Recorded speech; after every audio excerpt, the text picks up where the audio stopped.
Joe Brummer, and I graduated from St. Teresa, and I'll be going to Illinois Wesleyan to play football and baseball.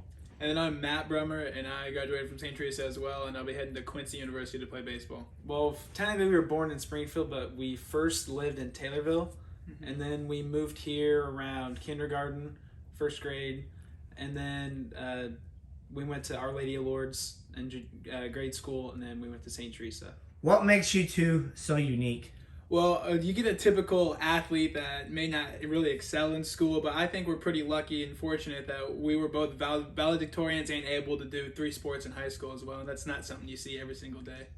At such a young age, when did you both realize you had the athletic ability? I would say pretty much really early on, every single chance I got, I'd find a ball to play with. Didn't even matter if it was soccer, t-ball, football, basketball, whatever.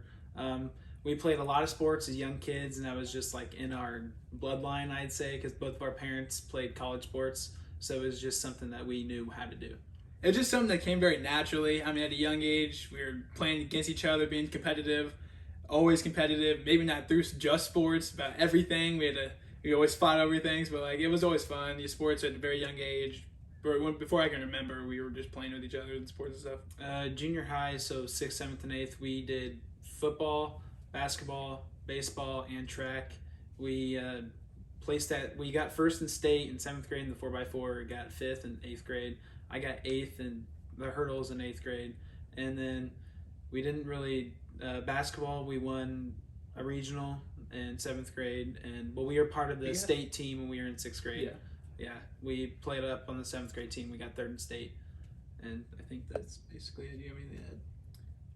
Pretty much. Well, I got the opportunity whenever I was in 6th grade to go to state with the 7th grade team, so that was awesome. No, it was the 8th grade team. You were on the 8th grade. Yeah, when I was in 6th grade, I was in the 8th grade 4x4. Got to compete at state, and so I competed in the 4x4 my 6th, 7th, and 8th grade years, so that was kind of fun. Being an athlete in general, what do you guys enjoy so much about that? I feel like it's like an escape from everything. You get to play a game, but you get to play at a very high competitive level, and it's just like escaping for all the actual world problems. And like in sports, your problems are going 0 for 3, not like having to deal with actual, like it's just a competitive thing. And that's and it's like it's actually harder than many people think it is to like try to have to be good at something you do, and it's just very enjoyable. What was the transition like from your junior high to the high school career? It wasn't typical because we had the whole COVID year in the beginning that cut our baseball season out, but it was different because you were the new kids on campus. You had to fight for everything.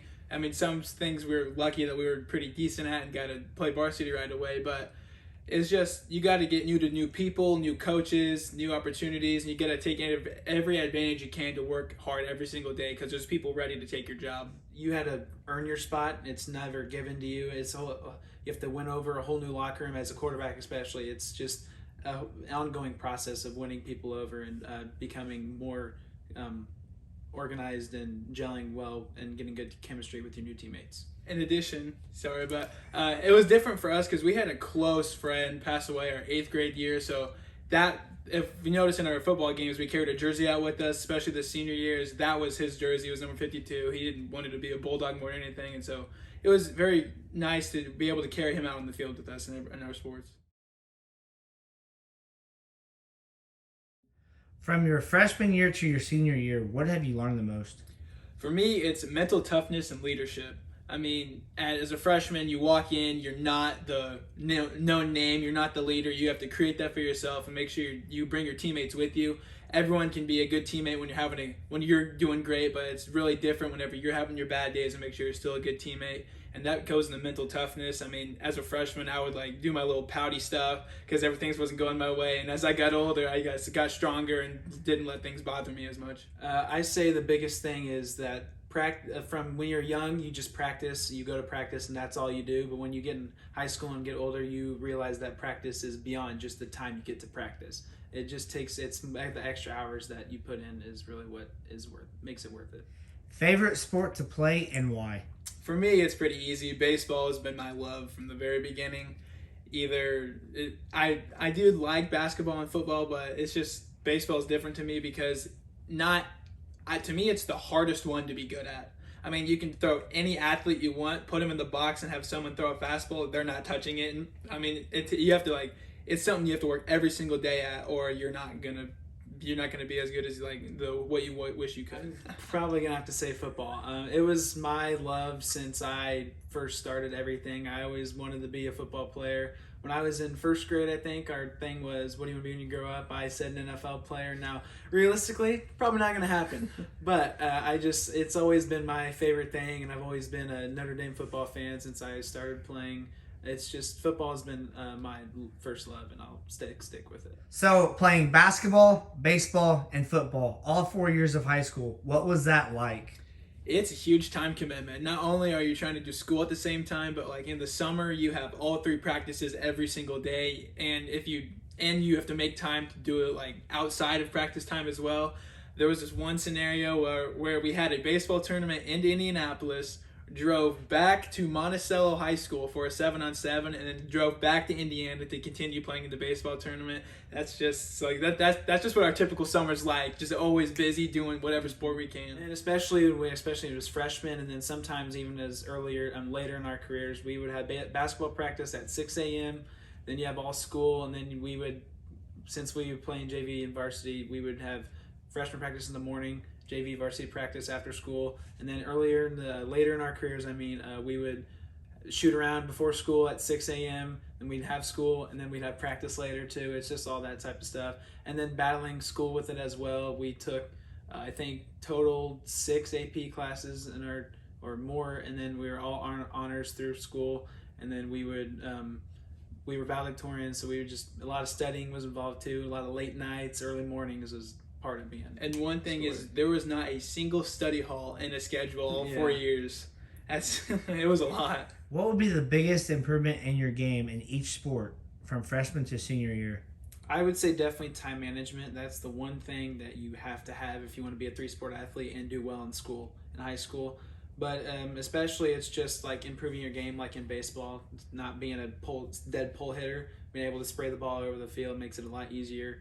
And just in football, being able to, like, watching film it puts you miles ahead, because you start to see it during games. You see like what they're gonna do, and then you can just pick it apart, and it's just a lot easier. Like in practice, we would play against scout teams, and I would know what the defense would do before they even do it. Other than when I pick them off. But it was all fun, and it made it like easier. Actually, like, instead, you know how you study for school, it's also studying for sports makes it easier as well. Toughest obstacle that you two have faced being twins along this whole process? It's not really like hard, but it's just like it adds on every single day of like, you have to share pretty much everything. Like everywhere we go, you gotta like share your face too. Like, I don't know how to explain it, but like, I've gotten used to answering to Joe's name. Mm-hmm. Like, I just like, if someone says Joe, I'm looking too, because I'm used to like getting mixed up. It's just like, there's a lot of things you kind of get used to over the years, so it's not really that hard, but it adds on. Favorite high school memory of any sport? Mine is an easy answer, but definitely winning state in football this year. If you want to be more specific, I'd say the touchdown pass that I threw to Bryson Hendricks in the state championship game was like a 75-yard touchdown pass. It was unreal. The crowd was like, it was the best feeling ever, like with the crowd yelling everything. Like, it felt like I was on cloud 9 during it. It was my favorite. It's for St. Teresa. Brummer looking to throw over the middle, has a man. Foot race to the finish. Bryson Hendricks will sprint down the sidelines and get in the end zone for an 87-yard touchdown for St. Teresa. 49, and Coach Mark Ramsey back in Memorial Stadium. The last time he was on the field in 2016, St. T finished runner-up, and after an early safety, Bulldogs down 2 in the first when Joe Brummer hooks up with Bryson Hendricks. He is gone, taking it for an 87-yard touchdown. The state championship is different. I mean, not everyone gets to experience it, but for me, I was more emotional after the semifinal game because of the back-to-back years. I think it was 3 times in a row we got to the semifinal and lost, and so like, wow, we're really the team that finally made the leap over it, and it was just like, man, the hard work's starting to pay off. Favorite moment playing for Coach Ramsey? For me, it's his story times, like, throughout practice. You don't really know, like, when they're coming, when they're just, like, some of the funniest stories he says. Like, he will, like, repeat them, but they're still funny every time you hear him. Well, honestly, he's like, I don't want to say this because he he's not that old, but he's like a grandpa to me. Like he's always looking over there, and he's like your grandpa because he will tell you when you're wrong and he'll tell you when you're right as well. And like especially because I actually broke my wrist week 3 of football season, and he's like, "You doing all right?" I was like, "Yeah, I think it's just sprained." He's like, "Okay, we're good." And then when I told him I actually broke 3 bones in my wrist, he's like, "You did not tell me it was that bad." And I was like, "It's okay, I'm all right." And he's like, "Well, thank you for not speaking up." Like, it wasn't terrible. And he was a great like grandpa figure or father figure. Also, he cares about the players tremendously, and he treats them all like he's their son or grandson. It's just the best thing ever. Because conditioning, always walk in, talk to him. He's always like, "How's your day going? What's up, Joe?" And it's just the best thing ever playing for him. He loves like preaching on the field behavior, but he also tries to bring you have like a good character as a person off the field. He cares more about who you are off of it than who he has on the field with you. Character is a big thing that he preached, and he was leading, like he was teaching us what we should be, how he actually is, because he is a good person at heart, and so that's who he wanted all of his kids to be. Funniest moment on the field with you two together? So it was practice, and it's like our tackle circuit drill. So you got to sprint to drill. We were in different drills. He was still doing a drill, but they blew the whistle. I went a rep longer. Yeah. So I'm like hightailing it to this next drill, and he's still doing this drill. And I mean, I am like 100 miles an hour, like just chucking along, and I plow into him. And I plowed you. No, we both flew, and it was just like everyone stopped and were like, So it was like the craziest day ever at practice. It was like wild. Being a quarterback, but also you got to throw to your brother Matt. It's really, you get the extra responsibility because even though like my first 2 years I wasn't a captain, but I was a captain of like the freshman and JV when I was playing. But as I was getting older, the game relies around my pace. I set the pace for the game if we want to go fast, if we want to go slow. And I also give coach a lot of input of what we're going to run or what we should run. And it's just like you are not a coach, but you're very close being a coach and a player. And it's just like an extra responsibility that is taxing on you, but it's worth what it weighs on you. It's my favorite part.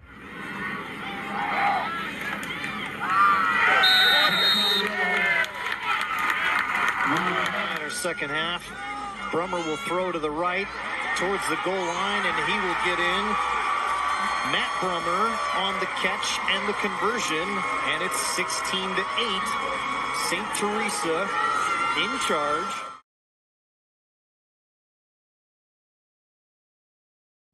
Favorite football field to play on besides St. T? Minus playing at U of I for the state championship. I would say definitely playing Effingham week 1.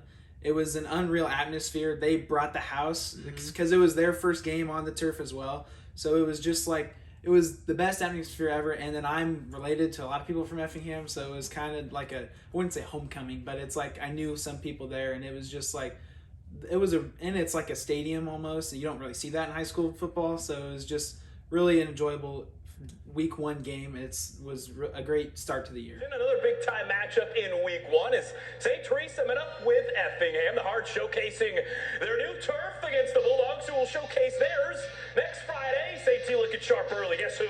Christian Harper. That's going to be a pick 6 for the defense. But Effingham trying to hang tough, but man, the Bulldogs so tough.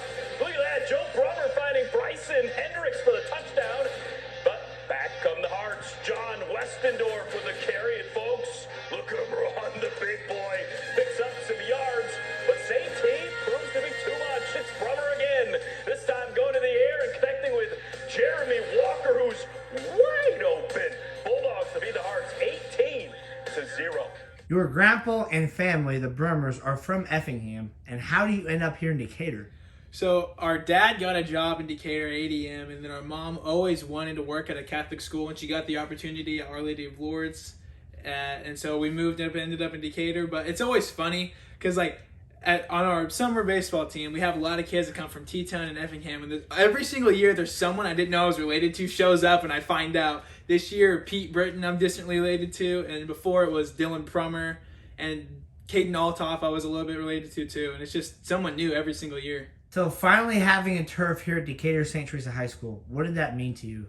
It was like all the hard work we put in was paid off with getting all these new facilities and stuff to play on. And it's just like you didn't have to travel to other places to get a great facility to play on. We finally have one of our own, and to break it in, going 14-0 and winning a state championship was like pretty impressive and fun to do.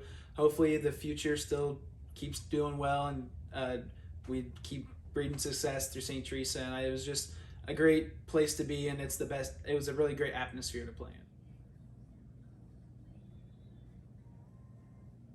How much time did you actually spend away from sports? The only years I can remember were probably when I was 1 and 2. I mean, ever since I think I was 3 years old, we were on some field playing something. And even throughout our years as we get older, there wasn't much time away. I mean, maybe our week of vacation, that was about it. Or we were playing catch on the beach with a football or a baseball. So really, we weren't.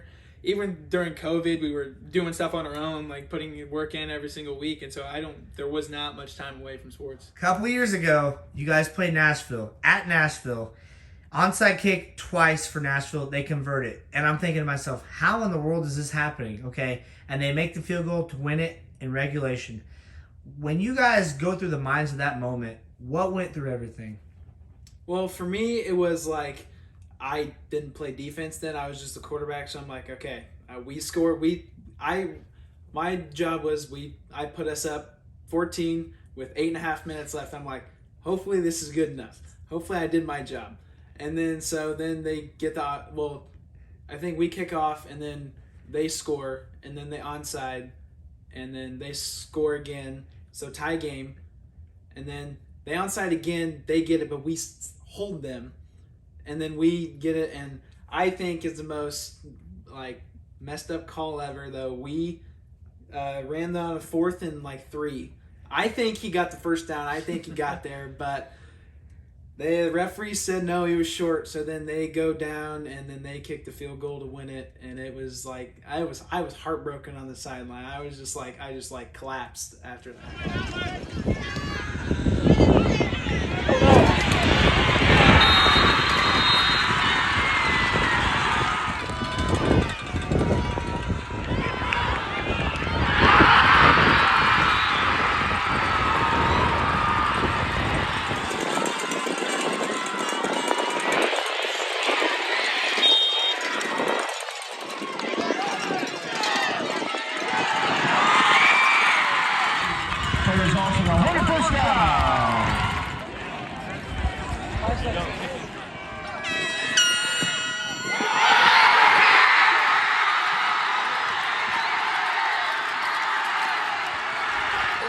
St. Teresa at Nashville. Bulldogs Joe Brummer hands it off to Devin Cook from the 45. He sprints all the way down to the 3-yard line. Then Brummer passes 49 yards to Trey Spence, who catches it over his shoulder to put St. T up 35-21 with 8 minutes to go in the game. Nashville's second onside kick works again as they keep control of the ball. Eduardo Garibay drills the game-winning field goal with 3 seconds left to win 37-35. St. Teresa finishes the season 12-1. For me, it's different. I think I was the only one that didn't cry. I mean, yes, I was sad, but I was more like, I probably had one of the best games of my life that game. I'm not trying to sound selfish about it. It was just like, I did everything I could, so I couldn't be sad because I didn't, I did everything I could, so I had nothing left on the field to leave. It's just, I was on the front line for onside kick, and the ball didn't go to me, but I witnessed it 2 times in front of my face. Like, wow, they really just did that, and it was crazy. Notable players to go up against for each sport. So for baseball, I have 2 names that come to mind. When we were playing since 9U, we played against Parker Detmers and Blake Walters. And then now Parker's going to Louisville, and Blake was just recently a 2nd-round draft pick, so that's crazy. I mean, and we were also lucky enough to be on Parker's team. Whenever he played with us for the Decatur Commodores, that was a different experience. And then not too long ago, before this happened, I got live ABs against Parker, and it's different seeing the ball come out of his hand. I didn't have too much success, but yeah, it's just being able to play against those names, and you'll be able to see them on TV. It's just a crazy experience. And for the football side, state championship game, Blake Reginald from Tri Valley, he's an unreal runner. There was word that he was going to go to Illinois Wesleyan. I was like, hey, maybe we can team up there. But then he committed to Monmouth, so we weren't going to do that. But he's just a tough and gritty runner, and he's one of those kids that you don't want to go up against. And it's just he's as much of a football player like you would want to be on. He's not just a great player; he's also a great teammate. I've heard, and I played him in baseball too. He's their catcher, and he's good at baseball too. He's just an all-around good kid, and it was a tough opponent to play against. Going on 4th and 1. Reganold will keep it, get the first down, and inside the red zone. Blake Reganold with that carry breaks a 32-year-old record. That's his 39th carry of the day. The old record held by Paul Bauer from Seneca, set back in 1990 in the Class 2A title game. Knox takes the snap. Reganold will get it to the goal line. He'll punch it in for the touchdown. 3 yards out. Tri-Valley breathes a sigh of relief. After your junior season, knowing when Nashville happened and then kind of getting everybody back, what were the expectations like? This is maybe a little cocky, but we honestly we're serious. We've got the state championship. We've been there. We've gotten to the semifinal game. It was just getting over that hump of winning that game, and it's just we had I would say a fairly good schedule in the regular season that got us ready for it, especially that junior year. That was a tough schedule with all the COVID dropouts of the conference teams. We played up in Dupec, 3 hours away, up on the Wisconsin border against a really good 3A team. We went down to Chester, 3 hours away, the Missouri border, so we got all the borders action. And it got us ready for playoffs for our junior year, but we got cut short from Nashville. And that bad taste for Nashville was in our mouths all season long, especially at state. We saw they played the field goal that we lost to on the scoreboard during our game. So we're like, that kind of made us mad a little bit. So then we just took that as our own aggression, and we just put it out there, and we knew that no one was going to stop us, and the only person that could have stopped us was us. What was it like playing with the man of the hour, Denim Cook? I'll talk about from trying to tackle him. I mean, it's bad when you think to yourself, man, I'm lucky I don't have to play against him. I remember I was a freshman. He was a year older than me, but he was a man at that age. I mean, I was a freshman, so I was on the scout team, and I tackled him. He ran me over, but I just grabbed his legs and held on. I mean, it's unreal how strong he is and how hard he works.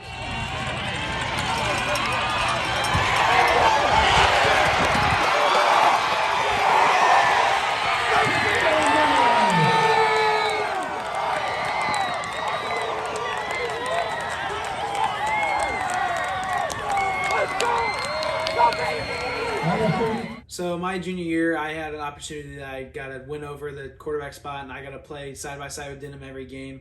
And it's just what people see and how good he is on the field. They don't even see 90% off the field, that he puts in all the extra work. And he's very talented. He's also plays the violin, I believe. He's musically gifted as well. You wouldn't expect it from him, but he's also a really good person.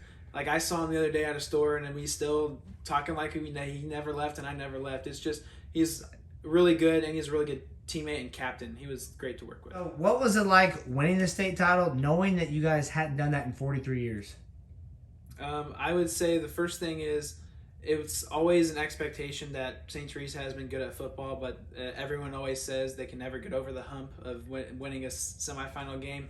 And when they did, I love those kids that were in the game, but they got blown out by Forreston in the 1A state title game that year. And it's just the fact that we finally did it, and we were the team to do it, and the fact that we could do it for our fallen teammate, Brody Hines. He passed away when we were in 8th grade. His only thing he ever wanted to do was be a St. Teresa Bulldog and play football for St. Teresa, and he never got to. And one thing he always talked about was winning a state championship, and one thing his dad always would talk to us, like we would see him before games or during games, he would always say, go win the big one. And the fact that we finally got to was the best feeling ever. Bunch formation to the left. Knox with pressure. He'll throw it towards the end zone. Open man, and it's incomplete. And the Bulldogs survive. St. Teresa's first state championship in 43 years. Wow. Right down to the last play. One of the best in Illinois to ever do it.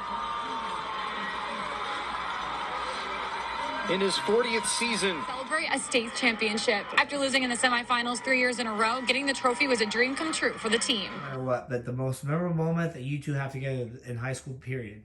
For me, it was being a co-valedictorian with him. I mean, being up there, giving a speech, and like having the whole audience cheer like for me and stuff. It was just surreal, and like everyone was getting active throughout my speech. I was making sure to get the crowd involved. It was just really awesome, like to be up there and speak on behalf of our class. And I'll add to it too as well. Like it was because I was the first one to give the speech because I was alphabetically, my name's first, and then I walked down after mine. I gave him a fist bump. He walks up to go do his. It was a really cool experience, and I was great that I finally got to accomplish that with him. So speaking of the surgery, what was that like for you? So I'll start with like the game that happened. I was actually pitching against one of my friends, Ty Brackwell from Shelbyville, and so I remember the pitch whenever it happened. I was throwing a curveball to him, and I just felt something right there. I was like, one of those feelings like, oh, you like, because you knew what sort of happened. Luckily, mine didn't fully snap. It was just a partial tear, but I was like, this is my senior year, and now I'm done. That was only my fourth game pitching, and I was like, man, this is my year to actually like get everything done I wanted to. I had the big goal to hit 90 miles an hour this year, but I couldn't. And then I threw 2 more pitches, and then I threw a curveball, another fastball, and I was like, I had to walk off the mound, and I was just like, for me, that's a big thing because my competitive level normally wouldn't have let me be that mature and walk off the mound. So I was like, but I did take a step off the mound, and it was just very hard because, like, man, you work this hard. This is your last year before you leave off to college with your friends playing high school and then can't finish the year. And so heading into surgery, I was able to play a little bit of summer ball, hitting, can't really throw. And then one thing is I don't get that nervous Nelly, really. I was pretty chill through the whole time, just sitting. Whenever I sat there and they put the IV in, that's when it hit me, like, man. And then, so the surgery happened. It went well, thankfully. I'm recovering well. I had my first day of PT. I can actually move my arm now, so I'm doing well. Total, it varies between 7 and 9 months because depending on what type of surgery. I just had where they came in, repaired the UCL that's already in there, and then used an internal brace to help like fortify it for future. And so that might be 7 to 9 months. I'm looking at 7 months exactly for my surgery date is my birthday, January 30th. That'll be a nice little birthday present if that actually comes true. So I was 2 weeks in the cast that was immobile. I'm in this from week 2 until week 8, and then I can start like actually throwing a baseball. I mean, it's going to be baby steps because I'm pretty much relearning how to throw. So it's like day 1, but it's going to be a long, hard journey, but I'm ready to take it on. To play football at Illinois Wesleyan. So they had me up as a junior day when I was a junior, and I went up and I was like, I really enjoy this campus, and I heard they were a very good academic school, just as good as like a good history of sports school. So I was like, okay, this is a really good fit for me. The moment I got there, I was like, yeah, this is probably the place for me because I didn't really like go many other places, but you know when you get somewhere and you're like, this is the place for me. I was like, yeah. They have a great nursing program. I'm going into nursing to be a nurse anesthetist, hopefully, after that journey. And then just to be able to have the opportunity to play football and baseball was really good, and the coaches are great with everything. So it was an easy answer for me to pick Illinois Wesleyan. So I didn't get that many looks going right out of through the years and stuff, and so I took the opportunity to go down to Quincy and I performed in front of them, and right away the memory I think is I started pitching on the mound and I saw every single coach in the stadium just go behind the net with the gun, and so that kind of like, okay, it was a nice feeling. And then I got on campus and the coaches, like, they themselves took the time out of their day to take me throughout campus and give me the tour themselves and like stop their practice. And so like they showed they care, and that means a lot to me. And also I had an uncle who played baseball at Quincy, and so we have like a family thing there, and so it's just nice. There was a nice family aspect, and then I called the head coach after my surgery. Like I had told him like what's going on, and he said you're gonna have a great atmosphere to come back better than ever. And so it felt really reassuring that they still want me and that they're gonna help me get through this big problem in my life. Big time signing at St. Teresa today, the Brummer boys deciding where they will continue their athletic careers. Joe will be going to Illinois Wesleyan to play football and baseball. Matt is headed to Quincy University for baseball, and they both said staying close to home played a huge role in their decisions. What will it be like not having you two playing together? So the most notable thing is like for baseball, we played catch together before every single game, besides games that either of us were pitching. But like what hit the other day was like this was the day that he had surgery, and I walk in, I'm like, who am I playing catch with today? This is not right. And then I found someone else. I'm like, this still isn't right. And now that he's had his surgery and I've just been playing by myself, it's weird. It doesn't feel normal at all playing with someone not playing with someone that you've played with your entire life. So it's just a whole getting used to it, and it's just like knowing that your teammate your entire life isn't gonna be there, but he's still gonna be. We're gonna be separate, but we're still gonna be together. I mean, we've been playing together since we were 3 years old. Whether it's the backyard, fighting in the living room or whatever, throwing balls around the house, getting yelled at by your mom, but like. It's just, I mean, it's going to be different.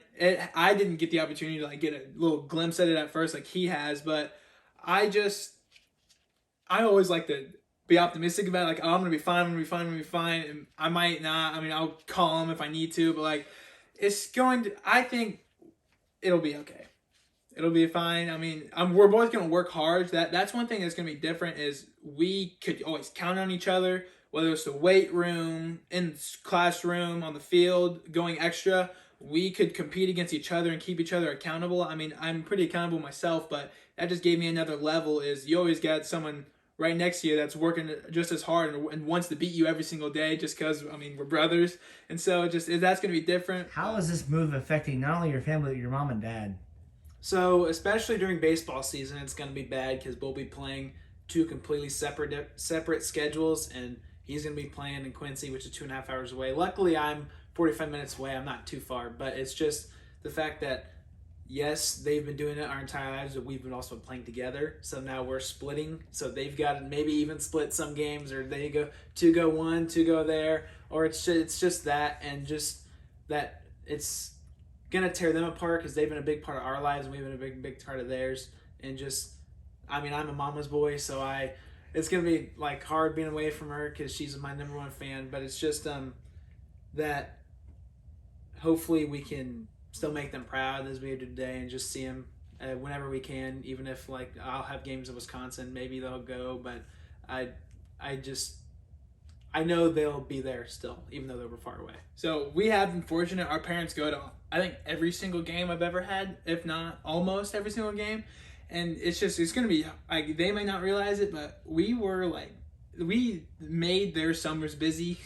So, like, they might be a little bored with us, but it's going to be hard. I mean, I can see it in my mom's face. Like whenever she talks about it, she doesn't want to talk about it. And, like, especially I'm going to miss, like, before every game, I don't know when it started, but she always gave us fist bumps and said, work hard, even though she knows we work hard. It was just a thing she said. And so I'm going to miss that little pregame fist bump. But it's gonna be different. I mean, it's gonna be hard, but I think it'll be okay. What athletes do you look up to the most? So professional wise, the person that made me fall in love with baseball is Nolan Arenado, because I wanted to be a third baseman all my life, and then so I looked up to him. I mean, granted, thankfully he's on the St. Louis Cardinals. I know T-Rep doesn't like that, but I do, and it's good to see like one of your favorite players is on the team you love. But, like, talking, like, not professional athletes, I mean, this kid right here, I mean, I've been with him my entire journey, even though I'm the big brother. It's just, I look up to him still because he keeps me in check. He's always there, calling me out if he sees I'm not working the hardest, which is rare, but I always can count on him to call me out and keep me, like, level-headed and always be competitive with me. And more recent past with a professional player would be Josh Allen. I don't know what it is. Ever since he got drafted, I've just been like obsessed with him, and he's a very good role model. I like to play after him. You see me when I'm running, I don't really like to run around people. I'm a little rough, even though I don't really run that much anymore, but I'm more pass oriented. But it's just that, and he's great off the field. He puts back to whoever puts into him. He helps around with charities all the time, and it's just knowing that he is an athlete and he's at the top. He's getting paid like hundreds of millions of dollars, but he still gives back to the people that brought him up is the best thing. It's a good role model. The biggest pet peeve that you don't like out of each other? Okay, mine definitely is when I will say something. It could be anything out of the blue, and I'm just trying to have a legit conversation with him. he'll seconds later just spit back out what I said in some high-pitched voice. And it's like, it's the most irritating thing ever because I'm trying to have like a serious conversation. He'll just pop it out. I'm like, what are you doing? And it's just frustrating. I just continue to do it because I know it gets him every single time. And so it's just funny. I could not do it without my parents, number one, and then all my like grandparents too. Like they take time out of their day. They come. On my dad's side is they'll know things about tournaments before we do. Like they'll tell us what's going on. So like they care and they show they care and they come to every single sport. I can tell you right now where they're sitting during basketball games, up there in the top right in the bleachers. I can point out where, or down the right field line. It's just, it means a lot to show like they care, and like not only our family but like our friends and like our community too. Like whenever we got to Decatur, it's just like they welcomed us in like that. I mean, everyone brought you in and like showed love, and all the coaches I've had, it's been like crazy. They gave me the love for the sports, and like I can still go and talk to them like just casual. I can always go back and have them there. And then I'll go in high school. I mean, we've been gifted with a lot of like historic coaches, whether it's in basketball, we had the Noonan brothers. They always had great success. And then football, we had Mark Ramsey. We had, we had Britt Miller too, and Tom Hayden and all those guys. And then baseball-wise, we had J.D. Arnold. He was a big name in Decatur. He went to Milliken. And then Decatur Commodores, Kevin Kozlowski. He played in the MLB. He gave us a lot of baseball knowledge that helped us tremendously. And I have just a big thank you to everyone because they mean a lot. I would just like to give a big thank you to my parents as well. They've been by me every step of the way, and then especially coaches. They've helped a lot. And just everyone around, especially bringing back, like, having them around as supporters, especially like on your lowest days. You always just have a friend that smiles at you, and it just brings up your day. And then especially like the Peters brothers, they're St. Teresa household names. They both went to Milliken. They for as much as they do, and as much as they did, they give even more back to Decatur and the Decatur area. They single-handedly like have helped our baseball program, because it's not been too great the past few years, but now we've been to back-to-back sectionals, and it's just the fact that they're willing to put all their time and effort into us. And Adam Peters especially would come in at the 6 a.m. mornings with us. He would say, just give me a text. If you want to be there, I'll be there too. And they've just especially helped us in a great way. And I'd like to thank you for, like, you've been covering so many sports, and you take the time out of your day to come in on a busy schedule to come in with us, so it means a lot. Thank you. Joe Brummer and Matt Brummer, the Brummer twins, 2023 Decatur St. Teresa grads, going to play sports in college. Guys, thanks for your time. What a great journey you've been on. Thank you. It means a lot for coming out with us. Especially thankful for you to come out of your time to come here in Decatur, way far away from home. It means a lot.